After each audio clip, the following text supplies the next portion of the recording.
أعوذ بالله من الشيطان الرجيم.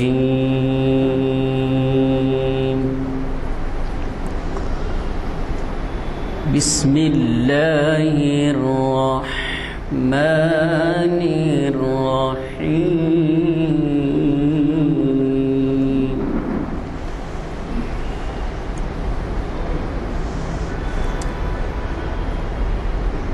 ما كان على النبي من حرج فيما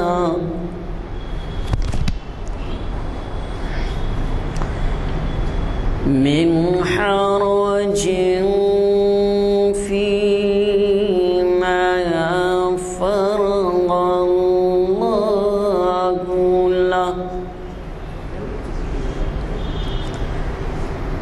سنة الله في الذين خلوا من قبل وكان أمر الله قدرا مقدورا.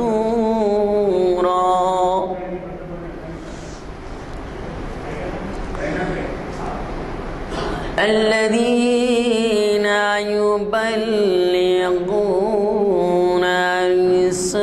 رسالات الله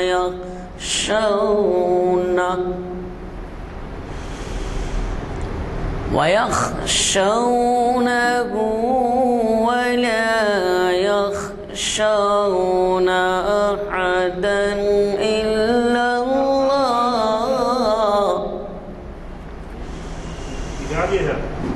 وكفى بالله حسيبا.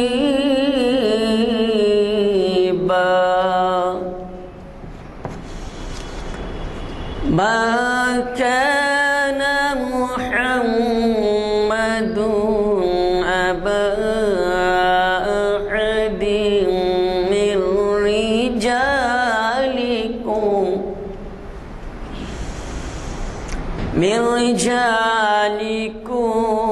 ولكن رسول الله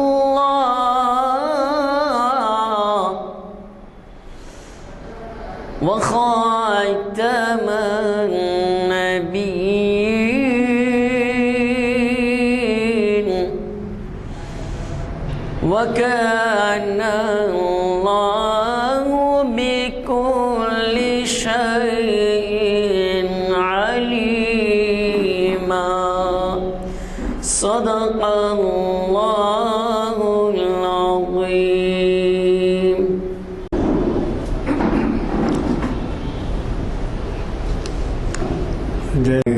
اعلامیوں میں بتایا گیا ہے اور آپ ملاحظہ کر رہے ہیں پشت پر جو بورڈ نصب ہے.